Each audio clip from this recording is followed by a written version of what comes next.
As per usual with big events like PAX Prime, I was tempted to make as many appointments with as many game developers as possible.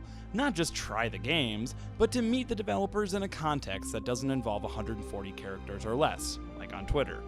Despite all of this, I only contacted a handful of developers that I figured I wouldn't get a chance to see otherwise. Specifically, this would mean I would finally get a chance to play The Binding of Isaac Rebirth.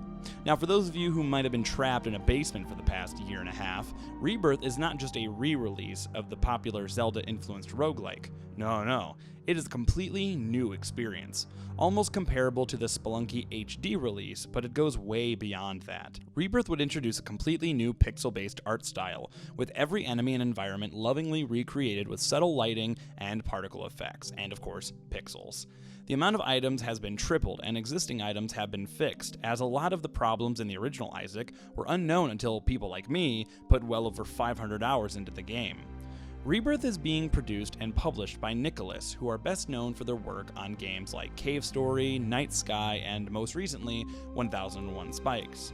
The best part of this is that Edmund McMillen is still working on the design end of things, creating new items, enemies, stories, etc., but has the manpower of 11 people working to make the game even better. Essentially, the original Binding of Isaac was a great setup for Rebirth, which, after spending 3 hours with the game and people like Cobalt Streak and Northern Lion, is proving to be a perfect experience. Binding of Isaac Rebirth is in many ways no different than the original game. You go through the same sets of levels where you find upgrades, money, trap rooms, etc.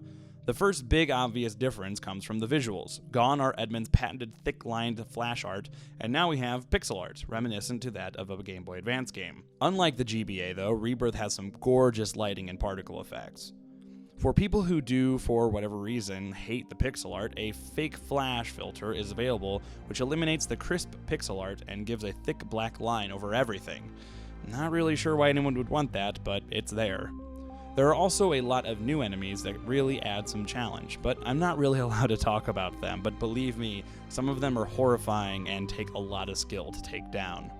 Speaking of things I'm not allowed to talk about, there are a lot of new items in Rebirth. In my run, I got 3 different Deal with the Devil items that are brand new, and some of which I never even figured out what they did. There are also a lot of normal new items, but I'm not allowed to talk about those. Unfortunately, I would love to, but I can't. I'll get in trouble. There are some new drops as well, which really adds variety to the game. Obviously, I can't talk about them, but they're really cool, and some of them are hearts, and some of them are new drops that you probably wouldn't expect, but I can't say anything else. New bosses, as well as new arenas to fight bosses in, are in the game, but you probably guessed, I'm not allowed to go into the specifics. But they're really cool. But believe me, you don't want the details, because one of the most exciting parts about Rebirth is how new it feels.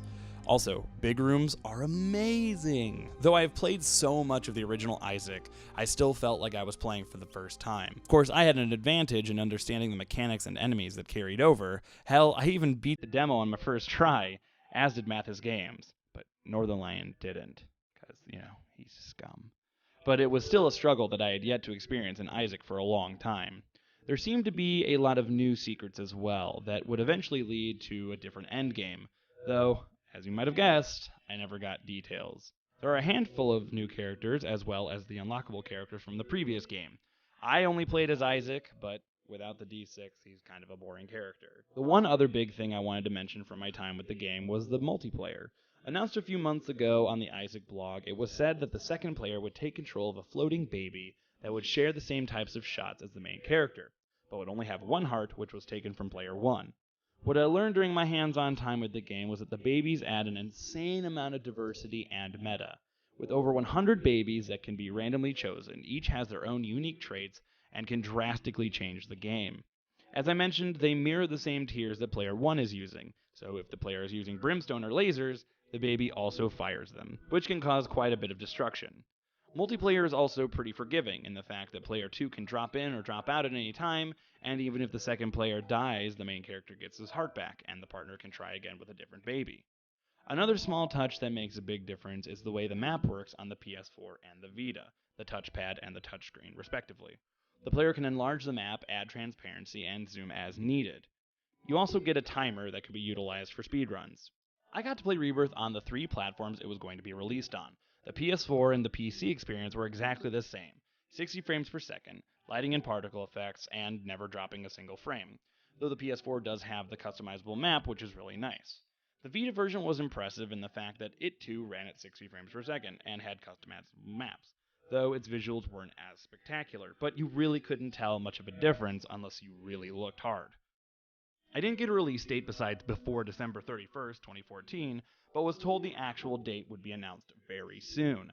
No info on price or other platforms either, but I personally am beyond excited for this game. And after spending several hours with Rebirth, I can't go back to the original Isaac.